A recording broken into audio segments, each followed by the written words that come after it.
You think you've seen it all in court? Think again. From a mom ordered to pay for a child who doesn't even live with her, to a man told he's not the father but still has to pay, these are the top 5 craziest Judge Vonda B cases that left the entire internet shouting, wait. What? Us today. Thank you for having me. Of course, of course. So tell us about you. Oh, so first off, my name is Myron Johnson. I'm from the Dallas area, graduated from Duncanville High School, worked at a local radio station here. So, yeah, I have an interesting story about a child support. Okay, all right. Yeah. So tell us about it. You know, start us off. How did we get to the child support situation exactly? Well, a friend of mine. All right, guys, buckle up, because this one will make you question what a fatherhood really means. Myron Johnson's story begins like so many others, 2 friends, a bond, and then a child that changes everything. But what started as love soon turns into one of the most painful lessons any man can face, how the law defines responsibility even when biology says otherwise. As we listen to Myron's calm voice, remember, behind every word is a storm waiting to erupt. Friends,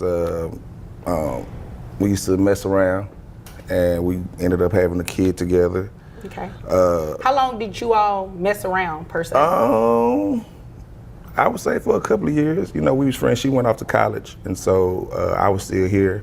So we would connect during the summertime, and you know, we established a friendship before we even had a kid. And then, is that what people call the lovers and friends type situation? Yeah, I guess. Okay. You know, like I said, I worked in radio, so she felt like I was moving around a lot. All right. So we didn't do the girlfriend, boyfriend, generic thing. And so we ended up having a kid together, and I ended up getting on child support in a way that I don't think most people are aware of. Okay, so let me back you up a little bit. The 2 of you were messing around. Mm-hmm. You all had a friendship. Mm-hmm. She ends up pregnant. You all have a child. Correct. At the time that the child was born, when, if at all, did you sign a birth certificate, or did you have a DNA test? What was the story behind that? So what happened was the baby, I claimed him on my first income tax. Okay.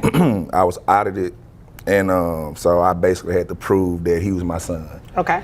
And so one of the fastest ways to do that, if you're not already on child support, is to sign an acknowledgement of paternity. In these early moments, you can sense how ordinary it all felt, 2 young people, connected by time and comfort. They didn't plan a family, but they built one out of friendship. And when Myron signed that acknowledgement of paternity, he thought he was doing the right thing, a proud father putting his name where his heart already was. What he didn't know was that signature would one day hold more legal weight than DNA itself. In the beginning, I had my second son look identical to me. Okay. And so there was a few people, family included, that never really believed that Morrell Johnson Jr. was even my child, even my grandmother. And so, I never would go take a DNA test because I felt like I wasn't going to prove to somebody else that my child is mine. That was my next question. Why didn't you act on that when someone like your grandmother, mm-hmm. I'm assuming you have a close relationship, all right? And this person is telling you this, why not act on it? I don't know. I don't know if it was because that was my first son and I didn't, my mom was attached. I don't know. There's a lot of emotions that go through that, you know what I'm saying? But the main one was that I wasn't gonna prove to my family that somebody I felt like was my child was mine. Right. He was gonna be yours regardless. Regardless. Okay. Right. And so, so this other child comes into the play, looks just like you. What was going through your mind at that time? At the time, still just, I got 2. When Myron's second son was born, the resemblance was undeniable. It wasn't jealousy or paranoia, his own family saw the difference. But pride is powerful. Myron refused to prove what love had already convinced him of. This was his son. Yet, in that choice to ignore doubt, destiny was quietly setting up one of the cruelest reveals a man can face. Creating a little doubt. Not the doubt like I thought little Myron wasn't mine, but more so like I now had to be sure, you know. Now you had to get the DNA testing. Now I had to do it. And Okay. so what happened next? Did you get the DNA testing? not instantly, you know, it took a couple of months after that, maybe 6 to 8 months. And then we eventually had several different conversations about how we were gonna go about doing a DNA test. So I asked if she would go half with me on it. And she How agreed. expensive are DNA tests exactly? Oh man. I think we paid about $2 something. Okay. You know, they're probably cheaper, a little cheaper now, because it's, you know, you can go to the store and get them, but we went to a reputable location in Fort Worth and did it, and we waited on the results. Okay. How did you feel waiting on those results? Again, to be honest with you, I didn't get anxious until like later on, because a week had passed, and they said it'd take about a week. And my little cousin was, you know, jokingly telling me to call and find out, and I didn't want to do that. Is it for the same reason as to why you didn't want to do the DNA testing? You didn't want to have to prove anything to your family members? On that one, I think I had got to that point where I was unsure. I was scared. I didn't know what was I gonna do if he come back. If he come back mine, I'm good. You know, whatever. You know, but then I had. This part right here is gut-wrenching. He's torn between loyalty and fear, between what he knows and what he's afraid to discover. Imagine that emotional limbo, holding your child but wondering if life has been lying to you. It's a question that keeps fathers up at night. Is love enough to make someone yours, even if blood says otherwise? I had to start thinking about what if he wasn't mine, and that's emotions in itself. And so we finally ended up doing a DNA test. I went out of town for like a week to Atlanta, and I came back, and then I got the worst news probably ever in my life. Okay, so let's talk about that day. And I understand that this may trigger some emotions for you, but let's just go back in time to that day. Where I know you said you were working out of town. Well, I had came back from out of town. The day I found out that he wasn't mine, Yes. It was, I want to say it was March the 23rd or 24th, 2009. I can imagine a day like that, you wouldn't forget it. Yeah. It was my little cousin's birthday, so I think the 23rd. So I had followed up. I did what she told me to do because I hadn't got my test results back yet. And so when you say followed up with what she said to do, she by was like, calling the by facility? calling them, just calling the facility. And so I ended up, I was on, at the time I was on 161 in Irving. And so the lady, she asked me a bunch of information, you know, to tell me. Then she asked me if I was sure I wanted the results over the phone. So now I'm laughing because I'm like, well, yeah, like, you know. And so she gave them to me, and she was like, in the case of Myron Morrell Johnson Jr., Myron Morrell Johnson Sr. is like 98.6%. So I like, you know, I'm thinking it's a full 100 or it's whatever. And you're driving at this point. I'm driving. And so I merged over to just kind of ask. I heard her the first time, but, you know, I just asked her to confirm it. And she told me again, she was like, yeah, there's no chance that you're the father. And when she said it again, I was like, I just hung up. And then it happens. The phone call that no father ever wants. 98.6% not the father. You can almost hear his world collapse in slow motion. One sentence erased 5 years of bedtime stories, birthday parties, and first words. Yet even then, Myron's first instinct wasn't revenge, it was heartbreak mixed with disbelief. He didn't lose a case, he lost a piece of himself. When the AOP came back to, you know, bite me. Okay. Let me ask you this. How was that conversation with the mom after you found out what the results were? Well, you know, like, to be honest with you, she didn't do what I thought she would have done in that sense, because to be honest with you, she had already called and found out. How did you find that out? Because later on that evening, after me and her, after I, you know, I'm pretty sure I said some not so good things to her or whatever. And that next day later on that night, she ended up telling me that she had already called and got the results, like that morning. Oh, wow. So when I got the results, I was calling her at work, and basically at the time she was telling them to tell me like she was unavailable. Like she was at work, but she was busy, and she was like doing nursing or something at the time. So that wasn't weird. Okay. But the fact that she hadn't called me back, and I had called a couple of times, that was weird. And so my anxiety grew. I'm not gonna lie, I thought she just knew, you know, and was just like ashamed or embarrassed or whatever.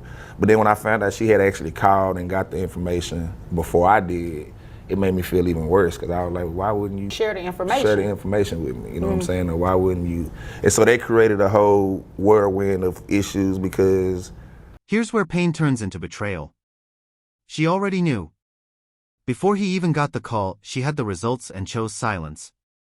That's not just deception, that's emotional cruelty. When someone hides truth that deep, it doesn't just end trust, it kills it. And in Myron's eyes, that silence spoke louder than any confession ever could.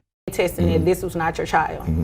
And you petitioned the court. Like, what happened? Like, how did that actually come about? So, again, as I stated earlier, I only wanted to be off of child support. You know, I had no intentions of not being in his life or any of that. I just, like I said, and so that in itself creates hostility between you and mom. Me and mom. All and right. so because I'm thinking we're on the same page as far as like, look, I just want to be off child support. We thought it was that simple. Like she can just go take me off child support, whatever. No. She was in agreement to take you out child support. Initially. Oh, okay. So it changed at some point. Because the courts let us know that it don't work like that. Oh, wow. Okay. So let's talk about that. Yeah. She child support. Do you all fill out any papers to agree? Well, her part was kind of ended fast because the state let her know I had signed the announcement of paternity. Right. So the state of Texas, child support, we don't care if he ain't. That's really what it boils down to, right? We don't care. So before the child support step happened, I had to challenge the announcement of paternity. Okay, so let's put a pin drop about court. Let's focus on the acknowledgement of paternity for a minute. So you were told you had to challenge it. What did that process look like? So the process is you basically, you have to have some type of proof, which was the DNA test. However, I hadn't taken the DNA test at that time through the courts. And so my DNA test, or our DNA test that we pay for on our own, technically wasn't admissible in court. Because it wasn't court ordered. Because it wasn't court ordered. And so in the mix of challenging the announcement of paternity, you know, you at the time, I don't know the law exactly, but at that time you had 5 years. And so the state thought that my 5 years were up because by This is where heartbreak meets bureaucracy. Even after proving he wasn't the father, the state told him, "We don't care." Imagine that, DNA in hand, truth in front of a judge, and still being told you must pay. The acknowledgement of paternity became a legal trap, turning morality into paperwork. Myron didn't just lose his son, he lost his rights to fairness. Challenge the acknowledgement, realize you still had time within the legal realm. You did what you were supposed to do with the court order DNA test. Everything is good, right? You're out child support. Nope. That's not what happened. That's not what happened. What happened? So the judge at the time, and I don't remember her name, it's been so long, but she considered a moral decision. She actually told you that. Yeah, she said it. Like, her decision was that because I had been in his life and no one else was coming in the courtroom basically saying that they was the father, that she felt like that I was morally responsible. I don't know her exact words verbatim, but it was around the realms of until she had somebody come in the courtroom to say that they was the father, that I was legally still gonna be responsible. Although legally I had did everything, my attorney. When the judge said, "I'm making a moral decision," she admitted it wasn't about law, it was about optics. She sentenced him to pay medical support for a child proven not to be his because no one else stepped forward. That's not morality. That's punishment for doing the right thing too late. It's a chilling reminder, in family court, emotion often outweighs evidence. Complain about it. It's not the child support. It's just the idea those are my kids. Right. And so I'm responsible for them. And so to be in a situation to where you could literally legally be locked up or jail, child support or lack of, what if I fell off and not been able to work? They could really still come after me. I doubt they probably would have, but I don't know, and so, yeah. About you say he turned 18. Has he graduated high school? I'm not aware of that. Okay, all right. So you all don't have any type of communication or anything, you and the child? Me and the child, no. I talked to his mom maybe about 6 months ago.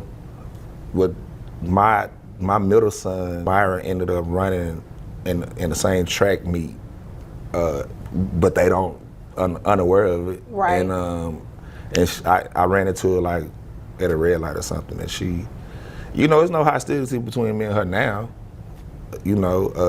Time has passed. Time has passed, and I don't even have any the animosity I may have had years ago against, like I have none at all. I just feel like my story is something people should hear because it changed my life financially for sure.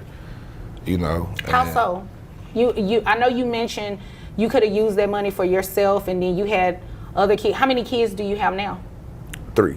All right. And how many were in existence at 2? Okay. And 2 in addition to Little Myron, right? So that would have been 3. 3. Okay. Right. I follow you. Right. Yeah. So you said that it changed your life financially. Well, I'm not saying financial because of the child support per se. I'm saying like the court fees, the attorneys, the missing work. 14 years. 14 years of paying money for a child that legally isn't his. It's easy to dismiss $30 a month, but multiply that by 13 years, by court fees, by attorney costs, by emotional damage. The math becomes unbearable. How many men are sitting in silence, paying for someone else's mistake because of a signature they thought meant love? The one that's not mine, mentally they just play with you. I didn't really realize until I got that withholding order, the termination. That's when it clicked. It was like, he did this for 18 years. What is the withholding or termination that you're referring to? So the same way they send, it's called an IWO, income withholding order. Okay. The same way they send it to your job to tell them to take $500 a month from you, $250 every 2 weeks or whatever. Well, this time my box had termination. Okay. So it was them terminating my child support or taking money from me for him. For the health insurance? For the health insurance. Okay. Right. Wow. So, after 13 years? Yeah. So that's what kind of like hit home for me. That's when the light bulb went out. Like you really went through this. That's what we had. So you gave people some great advice in terms of not signing the acknowledgement of paternity, using protection, all those type of things. In hindsight, now that you're sitting here discussing it, what are some things that Myron doesn't speak with anger, he speaks with wisdom. He takes responsibility for his choices even when the system failed him. That's rare. He admits he should have listened, tested, questioned. His words cut deep because they come from experience. I wouldn't wish this on my worst enemy. And still no bitterness. Just a lesson wrapped in heartbreak. That like she was trying to set me up for it. I don't think it was that, even though some cases they'll do it. I don't care. I think it's yours. I think it's yours. I think it's yours. But my case wasn't like that. Right. So. So let me ask you. I have to ask because it is playing in the back of my head. Did you go back to your grandmother and family members and apologize to them or to tell them you were right or anything like that? I didn't really. Yeah, I have because I got a lot of I told you so's. And not like demeaning way. Okay. It's just like I knew it. But they hate of yours, whatever it is, So, I have. So it turned out to be. I should say that. That's good. Yeah. Emotionally today, how are you? I'm good. So, yeah, I'm good. Do you think at some point to having a dialogue with you, do you think you would be open to do that? Mm-hmm. Would you like to do that? I leave that up to God. If they cross, I will. I used to tell her that though. I used to be like, if he ever get of age and he want to talk to me, I'm gonna be honest with him, and not to bash her, at all, just to give some clarity to. Years later, the rage has faded, but the scars remain. He's moved on, built new relationships, raised other children, but there's always that what if.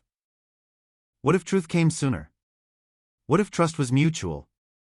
His calm tone hides a truth most men never voice. Sometimes closure doesn't come through justice, but through acceptance. My windows down, and she said, Big Myron. She the only person that called me that. Mm-hmm. And so when I turned around, I was like, hey, And then I asked about him, of course, because he was 17 at the time. I actually went on his his Instagram, and looked at some pictures of him and his TikTok page, and so I scrolled through and looked at him. He's a handsome nose, so he turned out all right. He did. Yeah. Yeah. Well, in the end, that's the good thing, right? Yeah. That is the good thing.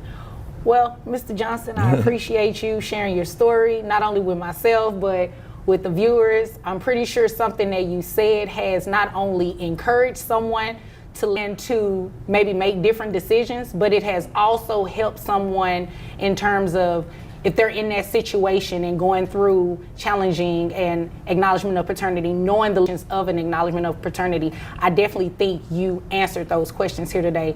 And there it is, the quiet ending of a storm. No courtroom victory, no apology, just peace. Myron's story is a warning wrapped in wisdom. Never sign what your heart hasn't confirmed, and never mistake silence for truth. If this story hit you as hard as it hit us, drop your thoughts below and subscribe for more real courtroom stories that reveal the painful side of justice. You filed this case before the court? Yes, ma'am. What's going on? Well, I still pay child support because our daughter goes to school. It's better. Alright guys, buckle up, this one's a roller coaster. A father walks into court, confused, frustrated, and tired of paying child support for a daughter who actually lives with him. Sounds simple, right? But the law doesn't always move with emotion, it moves with structure. What starts as a financial dispute soon exposes deeper issues, honesty, fairness, and a mother's shocking omission that flips the case on its head. Watch closely because this judge isn't here to play games. The person who the child lives with does not pay child support. The person who the child does not live with pays child support. Well, ma'am, originally we had an agreement with the court. And it's your honor or judge? I'm sorry, your honor. Oh, go ahead. My bad. We originally had an agreement, but she goes to night school.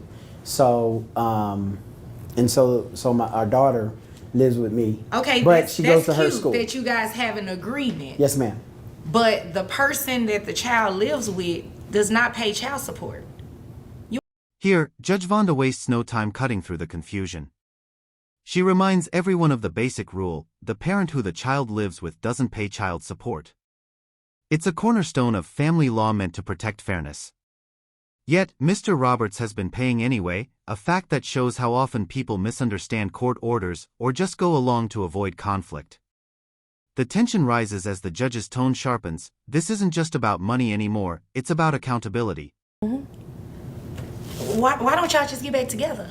No, that's not a good idea. That doesn't make any sense. Mm-hmm. She's kind of volatile. So we like each other outside of a relationship, but in a relationship it's kind of volatile. So okay. Yeah, so guys, that's not how this works. Okay. Yes, ma'am. You should not be paying child support to her. When the judge jokes, "Why don't y'all just get back together?" the courtroom laughs, but the truth underneath is raw. These two aren't enemies, they're emotionally exhausted parents trying to survive co-parenting chaos. Yet, that small laugh quickly vanishes as the judge drops the hammer: you shouldn't be paying her anything. For viewers, it's a reminder: the court doesn't care about who tries harder, it cares about who follows the law. Make a year. I make $50,000 a year. Wait, hold up. Did I say something wrong? I didn't know you had a job. What do you mean, hold up? I didn't know she had a job. Wait a minute, you didn't tell him you worked? I just started working. See, you're coming in here playing these games. Look, we're not here to play games, okay? He should have known that you were working. And you should not be taking money away from him, and you have a job, and you're making how much? I'm making $50,000 a year. $50,000 a year? You know what? You think it's a game. In all honesty, Judge, I In just all started honesty, working. you think it's a game. That's not cute. And this is not funny. This is a serious matter. This man is paying. And just when you think the story's settled, boom, the twist hits. The mother suddenly admits she's working and earning $50,000 a year, something she conveniently forgot to mention. The judge's patience snaps. In family court, concealing income is serious. It's not just deceit, it can legally alter child support obligations.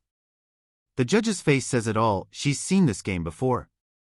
What's shocking is how calm the father stays while the mother fumbles through excuses. So, based on the calculation I have here, have your gross at $4,166.67. Brings your net down to $3,266.81. How many children do you have, ma'am? Just one. Just one? Okay. That's going to be based on 20%. So child support is $653.37. You can close your mouth. It's okay. You're getting $600 right now from him, and you make $50,000 a year.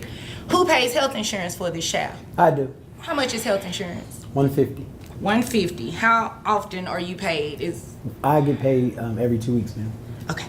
So for the child only, it's $150? Yes, ma'am. You do understand that a part of the child support obligation is to pay health insurance. The two of you understand that, right? Yes, ma'am. Mm-hmm. So you, ma'am, will be paying $653.37 plus $150 as medical reimbursement for the child, which Now comes the reckoning. The judge recalculates everything, no emotion, just math. The law's fairness works both ways, and for once, it's turning in the father's favor. She breaks down the mother's net income and drops the new figure, $803.37 a month owed. The silence after that number lands tells the story better than words. The judge reminds her, "You can close your mouth now." A final reminder that arrogance has no place in front of justice. brings your monthly obligation to $803.37. And again, you can close your mouth because that's what it's going to be. Thank you, Your Honor. Any other questions, anything else pertaining to the child? We're not here to play games, ma'am. You need to do what's right by him as well as by your child. Everybody clear? Yes, ma'am. If nothing further, you all are dismissed. In the end, this wasn't just about dollars, it was about dignity. A father who quietly carried the weight finally found validation. A mother who hid the truth faced reality. And a judge who demanded integrity restored balance. Cases like this remind us, the courtroom isn't a battlefield, it's a mirror. It shows who's really doing right by their child. If this moment shocked you as much as it did us, drop your thoughts below, and don't forget to subscribe for more explosive courtroom drama and real-life justice. Judge Vonda B court is now in session.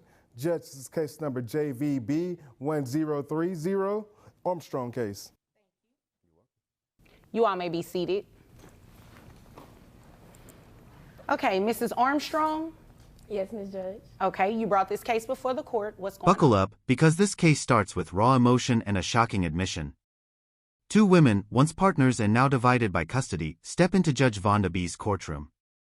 One demands child support, the other demands her child back. But when love turns into leverage, the courtroom becomes a battleground. By the end of this hearing, one truth becomes undeniable: you can't put a price tag on parenting, but you can be held accountable for what you deny. For a long time, about ever since the baby was born. How much is the health care? It's $111 a month. Okay. This baby is 2 years old. We've been together for about 3 years, and I just, that's a lot of money, Okay, and you want her to pay child support? and I need that money. Okay, she needs that money. You don't want to pay that money? No, ma'am. Instead, I want to spend time with this child. She's not allowing me to see my son, Alex, for the last year and a half. Okay. I mean, I have an amazing 2-year-old son that I'm being denied access to see. And I do not believe that I should be paying child support. Rather than I should be able to spend time with my son and actively be in his life. Okay, is there a reason you have not been allowing her to see Alex? Yes, ma'am. Is there a reason for that? Well, Judge, I feel like time is not money. And, she'll... Well, stop. Hold on. It's not money. But you would agree with me that she is the mother, right? Yes. Okay, and would you want for her to deny you access to Alex? Well, it would be It's different. a yes or no? No. Okay then. So, This moment exposes a brutal contradiction.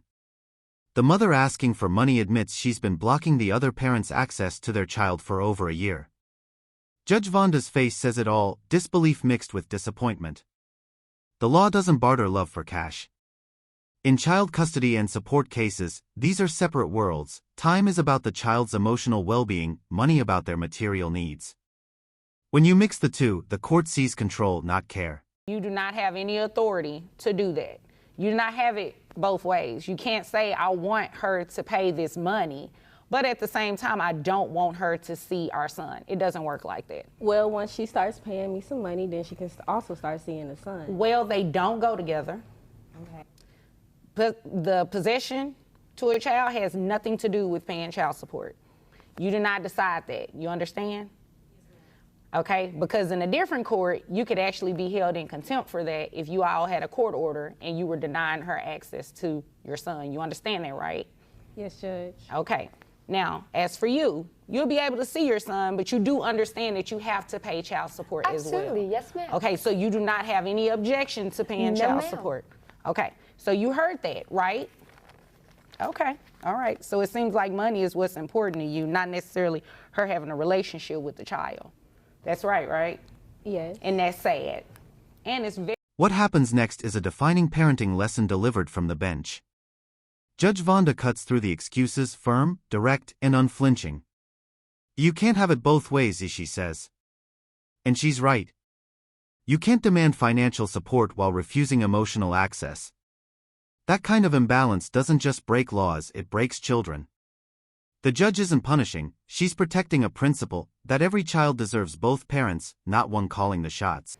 I have your gross at $6,000 a year.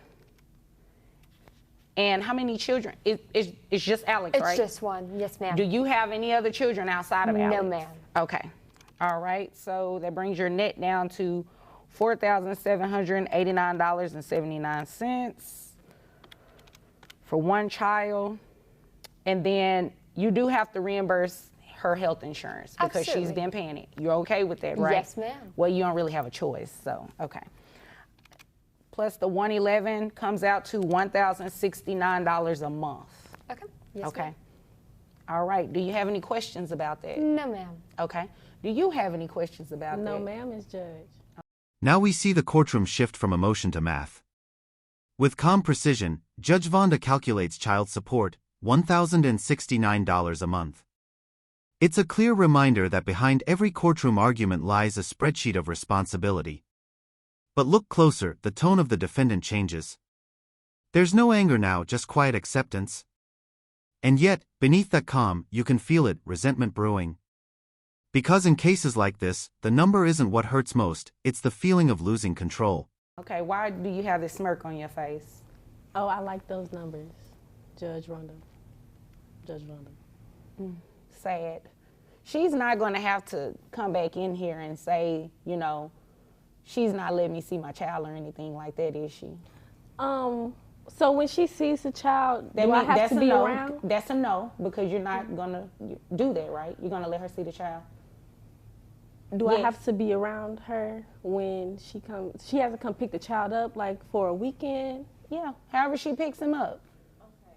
I mean, you guys have a child, so you should be able to be cordial with each other to some extent. You don't have to necessarily like each other, but It has you to do be need able to to let her benefit the see. child. Huh? It has to be able to benefit the child. I mean, you have to look at Alex's best interest in his life. He needs both of his moms in his life. You can't just deny one. What? Here comes the real test, co-parenting in the aftermath of conflict. When Judge Vonda asks if they can be civil, the hesitation is loud enough to fill the room. Do I have to be around her? The mother asks, still clinging to distance. But Judge Vonda doesn't flinch. She demands maturity, not comfort. The message is powerful, you don't have to like each other, but you do have to love your child enough to cooperate. Anything less is selfishness disguised as protection. It's the I agree with least that. of amount of time that I can let her spend with my child. You know what? We're not going to go there. You're going to let her see him. And that's the end of it. You have your money, right? Yes. Okay, then. So do you have any other questions? All right. If there's nothing further, you all are dismissed. In the end, the numbers are set, the orders are clear, but the wounds, they're emotional. Judge Vonda restores balance, forcing both women to confront what parenting really means, not ownership, but partnership. The lesson? Family court doesn't fix relationships, it forces accountability. And sometimes, that's the only way to protect a child from becoming collateral damage. If this case hit you like it did us, share your thoughts below, and subscribe for more real courtroom drama that reveals what justice sounds like. Okay, it looks like Miss Daniels brought this case before the court. And what's your name, sir? Michael. All right. Michael, well, what's your last name? I don't want to call you by your first name. Clough.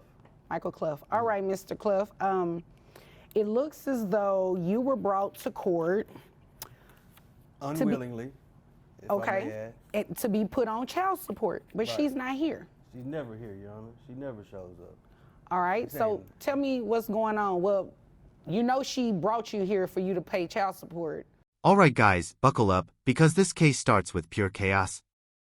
A father dragged into court for child support by a woman who isn't even there. 5 kids, one exhausted dad, and a story that takes a wild left turn. What begins as a typical support hearing quickly unravels into a jaw-dropping tale of abandonment, hustling, and heartbreak. Watch closely because by the time this father finishes his story, even the judge won't believe what she's hearing. Mr. Cliff, it looks as though you were brought to court. Unwillingly, if I may Okay. add. And to be put on child support. The kids off, she was in a strange vehicle saying she was about to come up on some money, and I haven't seen her since, Your Honor. Okay. And I'm taking care of these kids. I got to go to work. I can't, they my kids. I had them, I made them, but, I got to go to work. Okay. How many kids are we talking? 5.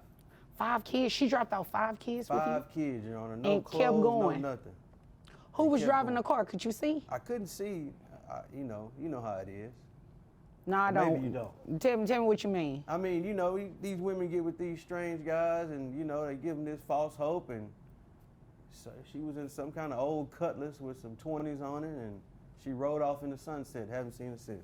And all 5 of the kids were in that car? All 5 of them sitting on each other's laps. Wow. Yeah, it was bad. Oh my gosh. Are any of the kids in car seats or should be in car seats? This is where the story turns. The father reveals that just 2 months ago, the mother vanished, literally dropped 5 kids off and disappeared in a strange car. No diapers, no car seats, not even a goodbye. You can hear the exhaustion in his voice. He's not angry, he's defeated. This isn't just about unpaid child support anymore, it's about survival. The courtroom goes silent, realizing this man isn't the one avoiding responsibility, he's the only one still showing up. For you all to get to the point to where she said, I'm going to file child support on you. Well, I was working out of town, Your Honor, and I was sending her about $500 a week, but she wasn't satisfied with that. She felt like she should have $2,000 a week, and I just couldn't do it, Your Honor. I couldn't survive off giving her that much money, and, I tried to work it out with her, and then I ended up getting a letter in the mail, which I thought was crazy. Okay. Are the kids on any type of government assistance or anything? No, ma'am, Your Honor. I pay for everything. Okay, you Yes, pay for ma'am. health insurance and everything like that? All of it, all of it. And I work at McDonald's, Your Honor. I can't afford that, 5 kids, McDonald's salary. When he says he was sending her $500 a week while working at McDonald's, the math alone is heartbreaking. That's nearly his entire paycheck. Yet she wanted $2,000 weekly, more than 4 times his income. This isn't a custody battle, it's a financial ambush. And yet, even after she left, he's paying for everything: food, clothes, medical care. Sometimes, in Judge Vonda's courtroom, you realize the parent on the defense isn't always the villain. Sometimes, they're the hero holding it all together. Okay, all right. You do like private in-home stuff, so like if me and my husband needed a private chef, no, you could you do and that? Your husband don't want the stuff I cook, Your Honor. What you cook? I'm not at liberty to discuss that in the courtroom right now. Oh, Yes. okay, got you. Right. Right, okay. If you know what I mean. I don't know what you mean, but you know what? I don't even want to know. Yeah, you probably don't. Okay, all right. So this is what we're going to do. We're going to go ahead and dismiss this case. I appreciate that. Here's where the case shifts from legal to emotional. The judge, impressed by his honesty, starts connecting on a human level, asking about his cooking, even teasing him about his best cook at McDonald's acclaim. That small exchange is powerful.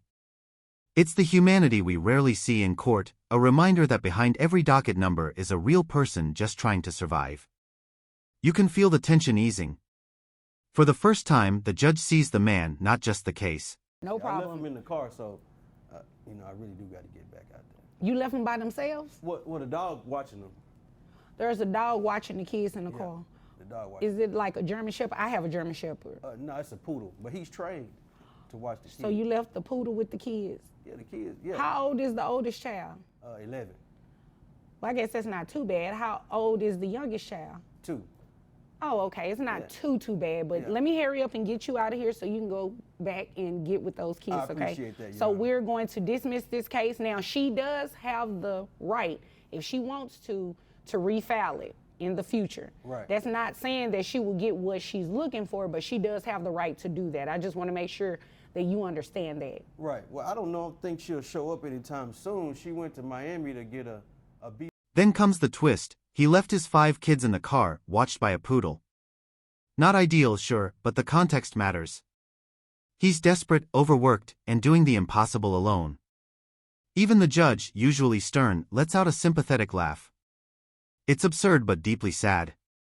This is what parental burnout looks like in real life. When you're holding down everything, sometimes you make reckless choices just to make it through another day. Who wouldn't, under that kind of pressure? BBL, so. What's a BBL? It's where, they take the fat from the stomach and put it in the butt. Yeah. Oh, So so I like don't know. plastic surgery? I guess. I mean, I seen a picture. It was 10 or 12 of them in wheelchairs at the airport. So. Okay, well, I think all we in right. the wrong business, you know. Maybe so. I need to be one of those doctors. Right. Okay. Well, Mr. Clough, if there is nothing further, you are free to leave and get to the car to get with those kids, okay? Right. I'm gonna get there right now. I All right. appreciate it, Your Honor. Thank And just when you think it can't get wilder, the mother's reason for disappearing? A BBL trip to Miami. The judge dismisses the case, freeing this exhausted father and reminding us that justice isn't just about rules, it's about recognizing truth. One parent chased surgery, the other chased survival. And that difference says everything. If this case moved you like it did us, hit like, drop your thoughts below, and subscribe for more unbelievable courtroom moments that prove truth really does find its way.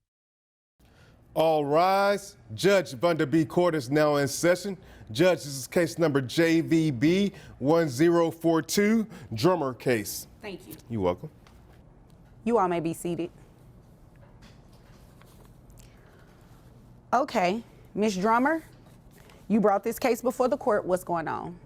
Hi, my name is April, and I'm coming to you today for child support for my 2 children. All right, how old are your children? My children, 6 and 4. Okay. Yes, and I'm bringing Mr. here before the court today. This courtroom opens with a surprisingly informal tone, as the judge introduces the case and begins verifying basic details. Despite the light atmosphere, this is a formal child support hearing involving financial responsibility for 2 children. The defendant appears casual, possibly unaware of the seriousness of the matter.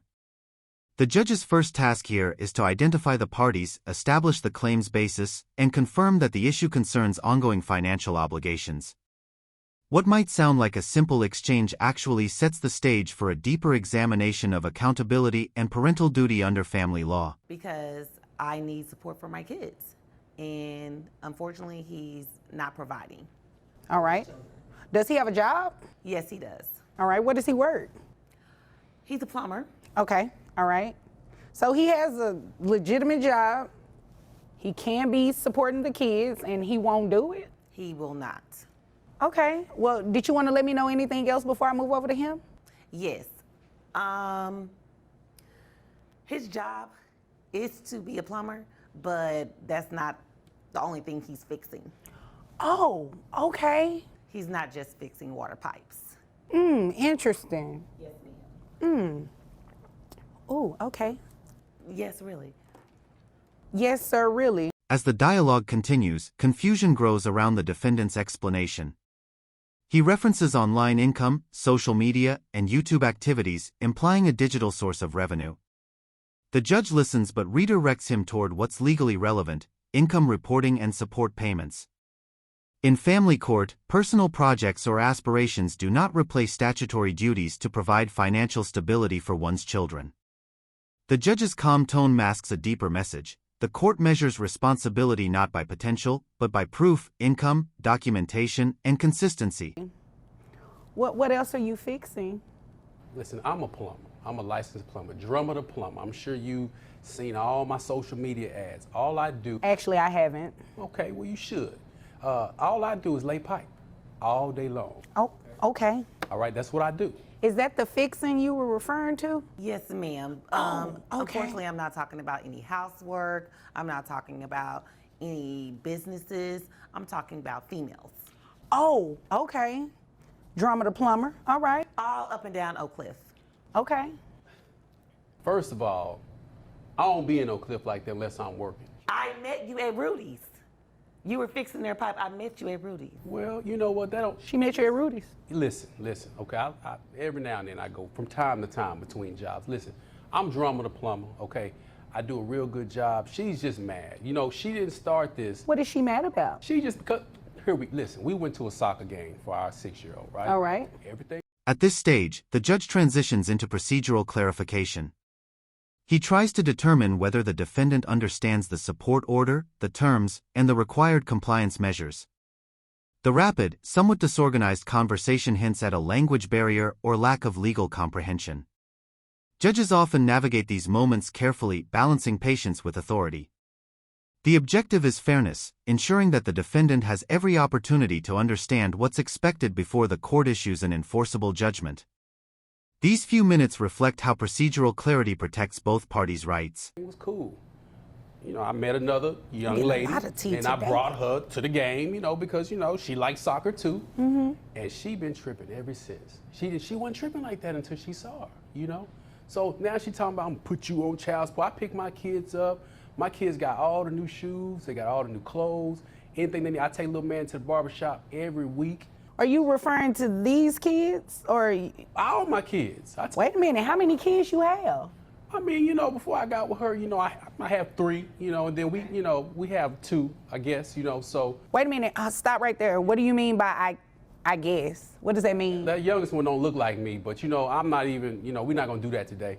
You know, we're not gonna do that today. She's not as innocent. You do a lot of after hours tutoring at her job, and it don't be no kids up there, so. Tutoring and fixing pipes, okay. Man, talking about, I gotta stay afterwards, I'm teaching the class, and I drive by there, because I got a job around the corner, and it's just 2 cars up there. I know the kids can't drive, but, you know, ain't nobody up there.